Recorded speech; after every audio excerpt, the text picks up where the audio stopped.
Hey everyone, so Mirthwood was recently delayed from September 11th until November 7th. Having now played the closed beta weekend, the delay is pretty understandable though. The game was in a somewhat rough technical state and there's a lot of bugs that needs fixing, so a lot of polishing is needed. There's also some systems that could use some tweaking, especially when it comes to resources and crafting. I feel the grind is a little bit too intense, but this should be pretty easily tweaked, and so I think it was a good call for the developers to do these beta weekends to get some feedback before release. So following the beta weekend, I've been seeing some discourse surrounding whether the game will actually be ready for full release on November 7th, or whether the game should be delayed. I can summarize very quickly and say that personally, I think the developers should be able to get the game to an acceptable state for releasing on November 7th. That being said, it is a small two-person development team, so it's totally understandable if they have to delay the game further, but I think it should be attainable fixing enough bugs and polishing enough before the full release of the game, because I think the game has a very strong overall core foundation. So in the beta, I had access to most of the game, really. I started out from the very start of the game, which takes place a little bit before the demo start. If you've played the demo, I played through that. I end up in the new area where I get my estate, my farm. As opposed to the demo, there was no limitations to where I could go in the world. I had access to the full map, which is pretty big, I'd say. And I had access to a bunch of side quests. There were some things I couldn't do, such as fishing and falconry weren't in the beta. And also, I could only play the main story quest up to a certain point.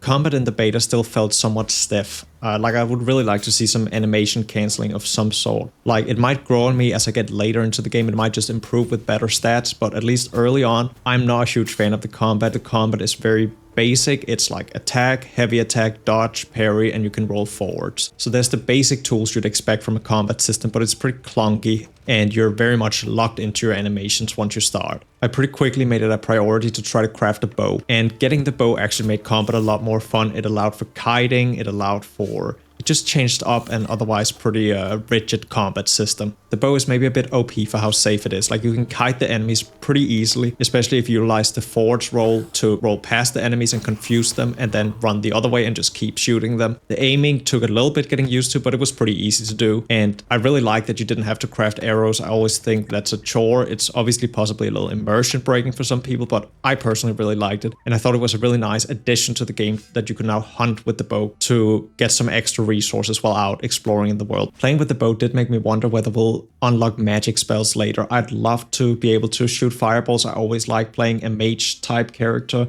I think that could be a way to really make combat a lot more engaging if we also get access to a spell or two. I really like the quest in the beta. I think they were very well written. They're pretty text heavy, so you do need to read a lot if you want the full story, but there is a lot of story to be had though, and I think it's worthwhile. And I think it was great that the quests were actually shown on the map where to go, like the general vicinity. So if you don't want to read, you can easily play the game without sitting and sifting through the quest text. I do think the rewards from the quest should be clearer. Like it was not clear to me what I would actually be rewarded with whenever I completed a quest, so I think that would be a big improvement if they could do that. But overall, I just really enjoyed the side quests. I think they were excellent. I also was quite hooked on the main story quest. I made it to the end of what we could play in the beta. So that will be interesting at full release to see where the main quest is going to take us. Just like in the demo, I felt the map and the locations in Mirthwood were very versatile, and there was a lot of interesting points of interest. There were definitely secrets around the world, little puzzles to solve or things to unlock later where I couldn't unlock them yet, but it was clear that there was something I could come back to unlock. I still really like the graphics as well. I think the graphics are absolutely gorgeous. To me, it feels like an old school children's fantasy book, and the game is so atmospheric. I just really like it. I think it's super impressive. Even though there was all these interesting points of interest and interesting areas and locations in the game, I felt that at certain points the world felt very empty. And I suspect that there might be some issue with the spawner of enemies, because I'd go sometimes several minutes without encountering a single enemy or animal, and I'd enter locations where I feel like, oh, it seems like there should be a boss here or some type of strong enemy here, and there'd just be nothing. I'd just walk right up and take whatever I needed for the quest and then leave. And yeah, we'll kind of return to that later. Something else that I was really excited to test out in Mirthwood's beta was the morality system. So during quest and certain types of dialogue, you can sometimes make a choice, and depending on that choice, you'll either gain or lose morality. And similarly, you'll around town be seeing different things that you can steal from people. So I was very curious to see what consequences would the morality system have. So I went the route of trying to be as bad as possible, steal everything I could to really push the morality system. And unfortunately to me, the morality system in the beta felt very underbaked. I didn't feel like it really did anything. I ended up with fully negative morality, and I didn't really experience any real consequences as far as I could tell. Like, I got the title saying that I was Rascal Erasmus the Untrustworthy, and a character also made some remarks about how they couldn't trust me, but that was about it. And I could still walk right up to this character and chat with them if I wanted to, so it didn't really seem to actually do anything. The only real consequence I experienced was when I walked up into the church and I stole from the church. And at that point I got the text saying I was cursed, and the weather changed and it started to rain. But I have no idea what it actually meant that I was cursed. The rain is obviously not necessarily a curse, at least to me it seemed good because it meant I didn't actually have to water my crops, which was nice. I expect that we might see some more consequences during the main story quest, but I'd like to see more consequences all the way throughout the game. Another thing that could have been a consequence is that at one point I encountered a lot of enemies, and I mean a lot of enemies. It could have been a consequence of morality, but I think it's more likely that it had to do with the bug spawner as we talked about earlier, and this was probably all the enemies that I didn't encounter when I felt the world felt empty, and instead they all had just spawned on top of each other and they were all out to get me. Speaking of bugs, other bugs I experienced was my quest log basically being wiped. I did end up finally after a while getting my quests back, but for some reason they all just disappeared for a while. I experienced missing UI elements. There was definitely some other issues with the spawner, like I experienced trees growing out of the middle of lake, so there was no way I could chop these trees. I experienced NPCs walking away from me mid-conversation.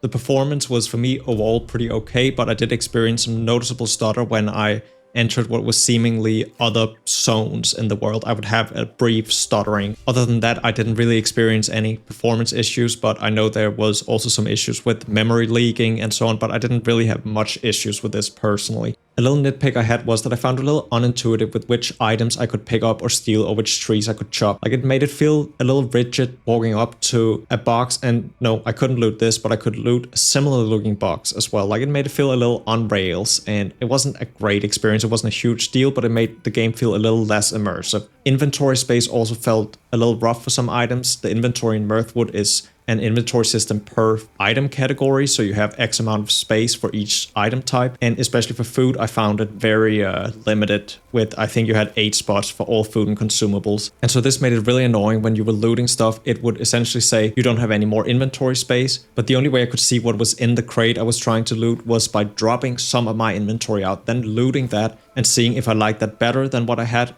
or if I should ditch that and then pick up what I had before. So even if the inventory space isn't improved, I think the game strongly needs a looting UI for when your inventory is full. Mirthwood has this really cool social system where you can talk to people and they'll all have different likes and dislikes. And so through the dialogue system, you select options in different categories, and your goal is essentially to joke about the things they like or talk about the things they like, and as such befriend the villagers of Mirthwood. I do think that this system needs a better introduction. It's not very intuitive in my opinion. Like, I understand the core concept, but I really think the tutorial should be better. What I do think is really cool is that the itemization in Mirthwood also plays into the social system. Like, for instance, if you wear Jester's hat, you'll have a better chance of landing your jokes during dialogue. In general, the rest of the itemization in Mirthwood is pretty basic. It's just your usual. You can wear a few armor pieces, a piece of jewelry, you have your weapons and your tools, and they all have some basic stats.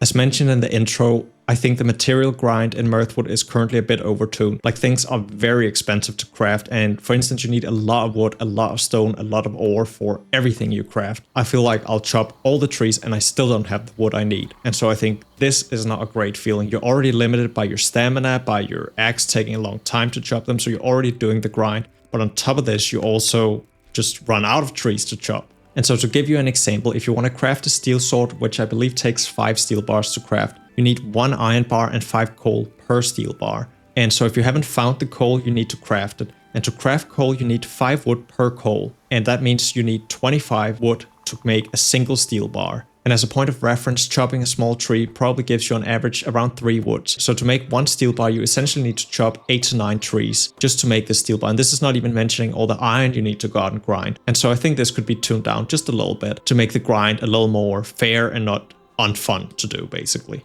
And so I'm very excited for the next beta weekend. coming up sometime mid to late October to see how they've tweaked this and the bug fixes and everything else. And of course, very excited for full release. I'm really looking forward to Mirthwood. If you're interested in trying the beta yourself, I'd recommend joining the Mirthwood Discord. This is where the devs will post when you can apply for the closed beta. And with that, thank you so much for watching. If you've enjoyed the video, as always, consider liking and subscribing. Have a very nice day. Until next time.